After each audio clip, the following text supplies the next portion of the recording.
Hey y'all, I wanted to jump on here and do another quick video.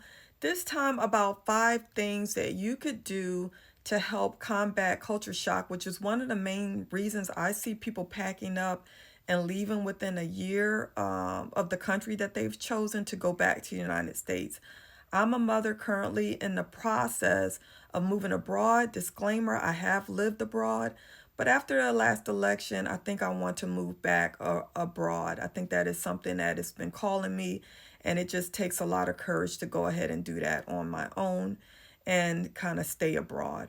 So here are the 5 things that I've kind of put down that I don't think that are normally heard. You don't hear this too often. Even it's not talked about by myself. I usually talk about language and currency conversion and all that, but that's not on the list this time. And the number one thing on the list, going from top to bottom, is that you need to start doing things alone. If you are, you could do that now. If you're somebody who is used to inviting somebody out, or you're usually tagging along with somebody, it takes an independent mindset to move abroad. And a lot of people that move abroad that you will connect with and that you want to connect with, they are there alone. They do not have family or friends or anything like that. A lot of them don't even have children. So you want to start practice doing things alone, like going to the movies, going to eat alone, and things like that, and make that a norm for you to continue to do once you get into your new country. The next thing on my list, which is kind of the opposite on what I see a lot of people advise about, is you do want to bring extra bags.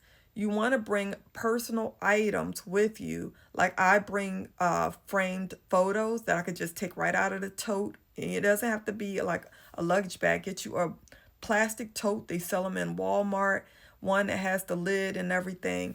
And fill that up with things that will make you comfortable and that make you comfortable now in your home and you don't want to be separated from. One of my things is photos. Another thing is I like my bedding. I don't bring pillows, or I don't even bring comforters. I bring my duvet cover and the pillowcases with it, because I think even to see your bed set up the same way you set up when you lived in the United States is very, very powerful when you see that as far as making you comfortable. Another thing I bring is I have seasonings that I bring because I love to cook Creole food. I don't love to cook. I cook because I feel like it's necessary. But the foods that I love to cook are Creole foods. I spent a lot of time in New Orleans. So I bring my Creole seasonings, excuse me. Another thing that I like to bring is something from a hobby that I do. So I like to journal. I don't know if anybody else likes to journal, but I journal. I journal. This is my December spread for because I budget and I don't necessarily like numbers like that. So I have to decorate my numbers. And one of the things that I've done is I've collected over time a nice sticker set for my journaling that I travel with if I'm going to be somewhere for a long period of time, so I can whip them out and do my journaling and keep that going.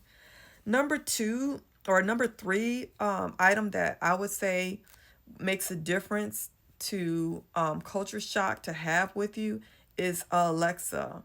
I know that sounds is some people might not even use Alexa, but I travel with Alexa and it totally changed the game for me. This is a one for my children. So my children even have one, and we put this in our bag because what I like about Alexa is that it knows your routine and it knows your playlist, and it also is an instant orientation device. When you get somewhere, you plug this up to your local Wi-Fi, it automatically knows you're in a new country.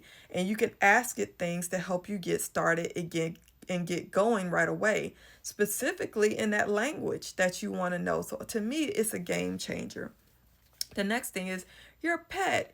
If you don't have a pet, I understand, skip this one. But if you're somebody who travels, or you're looking at traveling for a long period of time or staying in the country, bring your pet. Don't give your pet away. Make the arrangements to bring your pet with you. I have a cat named Panda. It's a black and white tuxedo cat, and he travels with me if I'm anywhere for a long period of time. That will totally make a difference too in your environment. And the last thing on my list is to set a calendar. And what do I mean by that? send an open invitation to friends and family to come visit you. Even some friends that you know would not come visit you if you were in the city next door, but they would take you up on visiting you in a new country because guess what? Without that invite, they may not have never gotten the chance to go there. So, set up a little space for people that are coming in and invite your family and friends to visit. And when I say set up a space, what a lot of people don't know is a lot of these countries and condos and apartments, they have a maid's quarters. They're usually right off the kitchen. It's a little small room. Decorate that room in an authentic way of the country that you're now in and invite people to come stay with you. Just tell them you don't have a big space for them, but you have a space. It's free room and board. So all they have to do is get their airplane ticket, which is a lot, and you set those on your calendars and you have something to look forward to, and they make a difference. Those visits make a difference. Another visit that makes a difference is your visits that you need to set going back to the States. But the only caveat I'll say is that set it to where it has some kind of contingency of you bringing back some things for yourself, or bringing back, better yet, something for somebody else that's in that country you just left. A lot of expats are waiting for somebody to do a United States run. They need something from the United States. Let yourself be that, and it allows you to have some type of dependency that brings you back to the country and makes you feel like, you've done something pretty nice for people that's there already. So those are my items that I think make a big difference on whether you experience or the extent of you experiencing culture shock.